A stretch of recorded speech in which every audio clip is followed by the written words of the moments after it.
Hello students, कक्षा 10वीं का गणित का पेपर जो होने वाला है उसके बारे में कुछ तैयारी हम लोग करते हैं। हम लोग आखिरी के 2 अध्याय लेंगे। एक है सांख्यिकी और दूसरा है प्रोबेबिलिटी यानी प्रायिकता। सांख्यिकी में 2 नंबर के ऑब्जेक्टिव आने वाले हैं।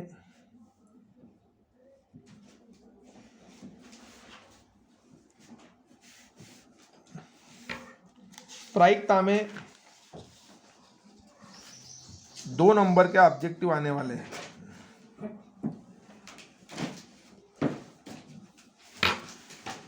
कुल 4 अंक।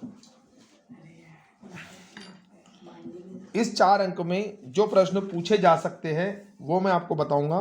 पहला है 3 माध्यक बराबर बहुलक धन 2 माध्य।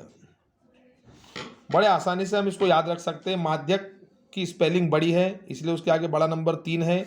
माध्य की स्पेलिंग छोटी है इसके लिए पीछे 2 है। माध्य माध्यक दोनों के आगे अंक लगाए क्योंकि दोनों की स्पेलिंग में माध्य माध्य शब्द आता है। बहुलक में माध्य नहीं आता है इसीलिए बहुलक पे अंक नहीं लगा। इस तरीके से हम इसको याद कर सकते हैं। बहुत ही महत्वपूर्ण प्रश्न है 1 नंबर के लिए। दूसरा प्रश्न ये है कि 1 2 3 4 5 का समांतर माध्य क्या होगा। जैसा कि हम प्रश्न में देख सकते हैं 1 2 3 4 और 5 है। यदि हम आगे पीछे के दोनों नंबर काट दें तो हमारे पास 3 बचता है। तो इसका समांतर माध्य जो है 3 ही आएगा। कैसे?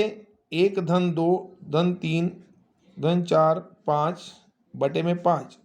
1 और 2 3, 3 और 3 6, 6 और 4 10, 10 और 5 15। यदि हम 15 को 5 से डिवाइड करें तो 3 आएगा। तो आपने देखा हमारा जो उत्तर है समांतर माध्य जो है वो 3 है।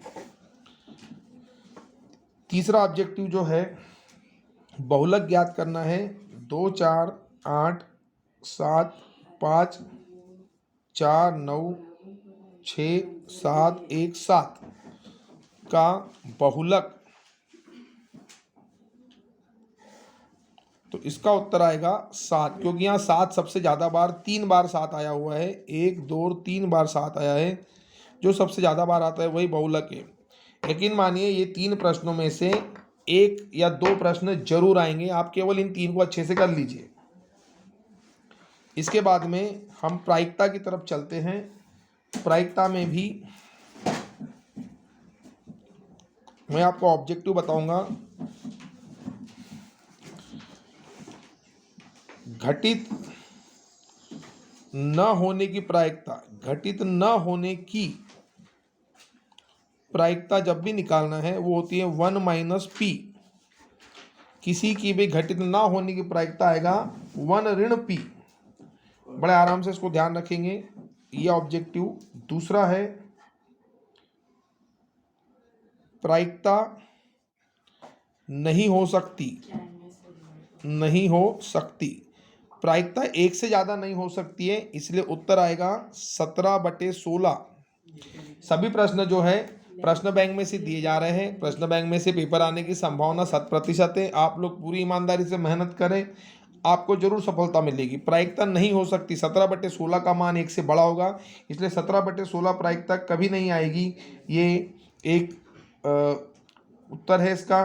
दूसरा प्रायिकता कभी ऋण में नहीं आएगी इसलिए -1.5 ये भी प्रायिकता नहीं होगी। इस प्रकार से ये दोनों उत्तरों को आप दिमाग में रख लीजिए। ये दोनों इसके ऑब्जेक्टिव में आ सकते हैं। बहुत ही महत्वपूर्ण प्रश्नों में से एक है। तीसरा ये है असंभव।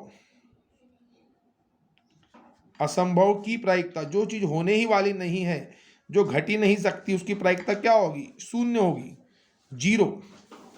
जो चीज घटित नहीं हो सकती है उसकी प्रायिकता 0 होगी। और संभव की प्रायिकता जो होने ही वाली है, संभव की प्रायिकता हमेशा 1 होती है, 1।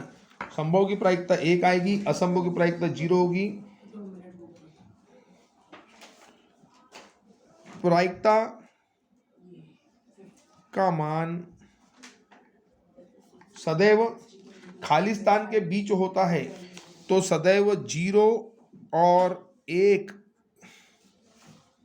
के बीच होता है। तो आप इन प्रश्नों को यदि कर लेते हैं, 1 2 3 4 5 6 7 8 प्रश्न मैंने यहाँ किए हैं। इन 8 प्रश्नों को यदि आपने अच्छे से कर लिया तो आप यकीन मानिए कि आपके 5 से 6 नंबर पक्के हो जाएंगे। 100% इसके आने की संभावना है। संभव को निश्चित भी बोला जाता है, ये भी आप ध्यान रखिए। संभव प्रायिकता या निश्चित प्रायिकता दोनों का मान 1 आएगा, और असंभव को अनिश्चित भी बोला जाता है। असंभव को अनिश्चित बोला जाता है, इसका मान हमेशा 0 आएगा। फिर मैं बोल रहा हूँ कि बहुत इंपॉर्टेंट है, इनको अच्छे से कर लीजिए, कोई बहुत बड़ी बात नहीं है। 1 साल का सवाल है हमारा, हम अगर इसको पढ़ लेते याद हो जाएगा ये। किसी घटना की प्रायिकता और घटना के नहीं होने की प्रायिकता का योग कितना होगा? तो घटना का होना और ना होना दोनों का योग हमेशा 1 आएगा। किसी भी घटना के होने और घटना के नहीं होने का योग 1 आएगा। किसी घटना के होने और नहीं होने का योग हमेशा 1 आएगा। ये ऑब्जेक्टिव्स यदि आप कर लेते हैं तो कोई वजह नहीं है कि आपके नंबर कट जाए। धन्यवाद।